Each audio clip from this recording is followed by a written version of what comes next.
My name is Carrianne. I'm a senior location research analyst based in Ann Arbor. I've been with the company for almost 3 years now. And I'm Dave Huntoon. I'm a managing director of account management at Kalibrate. Was a co-founder of Intellytics back in 2007. And Carrianne and I came up with this idea of exploring site selection in the metaverse, or in other words, taking the traditional perspective or lens we look through to evaluate potential brick and mortar locations. How is that going to apply in a virtual world? So as background, and for many people at Kalibrate, this is kind of basic block and tackling. These are some of the factors that we consider when evaluating potential locations on behalf of our clients. So trade area extent, how big a trade area or catchment area is proposed site going to serve? What are the demographic and psychographic or lifestyle characteristics of the consumer within that trade area? And are they conducive to the particular concept or company we're doing work for? What's the competitive environment within the trade area, both direct competition and indirect competition? What kind of a site do we have? Are we in a shopping center, regional enclosed mall, strip center, outlet center, urban street retail, freestanding location? And how conveniently situated is that location to serve that trade area population? How quickly can they get to the site in order to meet their shopping or eating needs? And as I indicated, this is something that everyone across Kalibrate is very familiar with. Sure. So Metaverse site selection, the variables that are important here that Dave and I have found are a brand's purpose or why they want to be in the metaverse, their platform that they'll be using, users or user counts, which is essentially traffic counts, the user profile, who will be interacting with that space, their customer profile essentially, and then site viability, whether that site and that platform will be viable and successful in the long term. So firstly is purpose. We've largely found 3 reasons why a brand might choose to locate in the metaverse.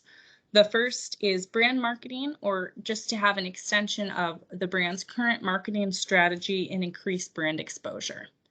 The second is virtual sales, so selling an NFT or a virtual good. And then the last is physical sales, in which someone might purchase a token within the metaverse or the virtual world that can be redeemed for goods within the physical world. So metaverse is really a term for virtual worlds. And in our evaluation, they fall into 2 primary categories today, what we're calling centralized and decentralized worlds. Centralized worlds would be akin to a shopping center which is owned by a single company and which leases space to individual tenants within that center. So you've got common ownership, and in the way the metaverse is structured today, they can either offer a portion of an existing virtual world, or they can actually provide an entire world to a company. And Carrianne's going to have an example of that shortly. Decentralized would be akin to a condominium, where the individual parcels are owned by the respective companies. And when I say parcels, I really mean the NFTs or non-fungible tokens that represent that particular parcel. So it's a very decentralized form of government, democratic, if you will, in the most basic sense, where the entire existing landowners or NFT holders are the ones who make any changes to the operating environment on a go-forward basis. Sure. I think it's also probably important to point out that the concept of site selection will be different in the 2 different types of worlds. In a centralized platform, you're creating your own world, so you aren't really worrying about where you are in relation to the map, since you have your own world that people go into. Whereas decentralized, it very much is like a grid map, and then locational convenience would be much more important, as people can walk into different places or different parcels rather than going into a whole new world. So within the centralized platforms, probably the most well-known platform is Meta, the artist formerly known as Facebook. Meta has 10,000 plus worlds that have been created within their metaverse called Horizon Worlds. This includes the Wendyverse, which you will see in a moment. And then Roblox is another popular one. Roblox has historically been a gaming site. They have Vans World and Gucci Garden, which was a limited time world created during Fashion Week.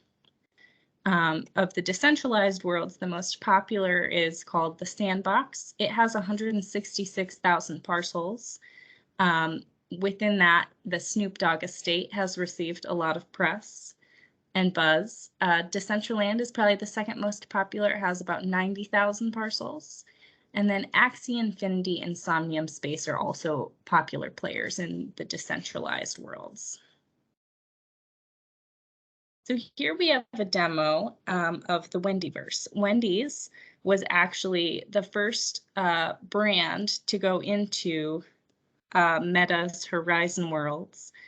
And they really purely went in this for brand exposure. You can see here we're going into a virtual basketball arena. And instead of a basketball, we have a burger that we're going to shoot. So it's an interactive space meant to keep the brand top of mind. This was debuted during March Madness, the American College Basketball Championships. So it's all themed around March Madness and basketball. With a Wendy's twist, you can see frosty spectators, and obviously the burger is the basketball. This does not incorporate any sort of virtual or physical sales. It's really an extension of brand marketing. Sorry about that. So one thing that we want to emphasize during this talk is this is a rapidly evolving arena. It is akin to the Wild West in the US during the 1870s, 1880s, where things are just changing all the time. And whatever is true today is not going to be the case 6 months from now, and is probably not going to be the case 3 months from now. So it's an area that it's very important to stay on top of. And when we were preparing for this presentation and started 2 months ago, we had to do regular updates over the 2-month period in order to incorporate things that had happened in that intervening time frame. Certainly. So like Dave said, we have some statistics to share, but they may be different as they were gathered about a month ago, and that they will be different in a month from now. So the way that brands will track their users in the platform is with the statistic called monthly active users, or MAU. Horizon Worlds that you've just seen has about 300,000 monthly active users as of March of 2022. Significant to note, the platform was just released to the public in December of 2021. Decentraland has also about 300,000 monthly active users as of December of last year. And during their Fashion Week, which coincided with the real Fashion Week, they had 108,000 users within 1 week. Conversely, a very different platform, Roblox, has 200 million monthly active users. It is important to note, though, that none of these statistics are from a third party, so they are perhaps not as reliable and should be taken with a grain of salt.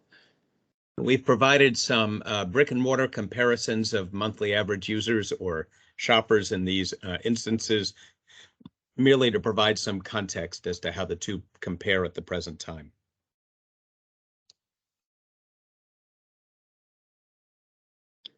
So then another consideration is the user profile, or who is visiting the world. Similar to counts on the traffic within the world, it is difficult to find reliable and accurate third-party data. Anecdotally, we found that it is a younger clientele, or Generation Z, who are using these platforms, those born between 1997 and 2012, and then gamers, especially on the Roblox platform, which has traditionally been a gaming site and is now adding metaverse worlds within their site. So we referenced brick and mortar site selection earlier and some of the factors that apply to that. These are what we found some of the primary factors in the metaverse. Number one is proximity to entry points.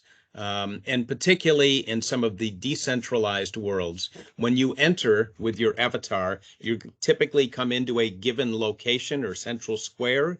Having a location proximate to that is going to give you immediate exposure to people coming into that particular metaverse. Second consideration would be strong co-tenants or other draws. Carrianne mentioned the Snoop Dogg estate in the Sandbox, which is a very popular draw. So being close to that would enable you to take advantage of some of the traffic coming there. And the third is visibility, just making sure that when people visit a particular metaverse, they can see whatever you're building there, be it a store or restaurant or some other sort of marketing appeal. Some of the factors that don't matter or are really irrelevant are parking, because there really aren't any cars in the metaverse, ingress, egress, or the ability to get in and out, because once again, there's no traffic signals or anything of that sort. And finally, the fact that trade area characteristics, in effect, are irrelevant because nobody, quote unquote, lives in the metaverse the way they live in a neighborhood that would be served by an independent store or restaurant. The only thing think of everybody as a tourist coming into an area. So you're putting a location in a tourist environment. The key is what types of tourists are coming in, and are those your potential customers? Certainly. So then our wild card consideration is teleportation. This varies by platform. Some platforms have teleportation automatically, and it is as simple as clicking a spot on a map and then you are instantly in a new place. And then other spots, it's only teleportation at higher levels of play. You have to work your way up to earn that. And then other times teleportation is a paid add-on. Ultimately, though, locational convenience as a consideration is only relevant when teleportation is not at play. So I would say that is really the key difference between site selection in the metaverse versus site selection in brick and mortar, is the locational convenience aspect. Drawing customers to go further away will obviously be more difficult if there is no barrier to access. The final general comment we would make regarding the metaverse, Carrianne had mentioned earlier, there are three primary goals. One is brand marketing. A second is the sale of NFTs or virtual goods. Third would be sale of physical goods. The sale of physical goods today is virtually irrelevant, not a consideration. The primary focus by far is brand marketing. It's just providing a platform to keep people aware of your brand and keep it top of mind. Sales of NFTs are beginning, but that remains a relatively small, relative certainly to the brick and mortar retail world, component of overall environment. That will likely shift over time, but as of today, this is primarily a marketing platform. Certainly. Thank you very much for your time. Thank you.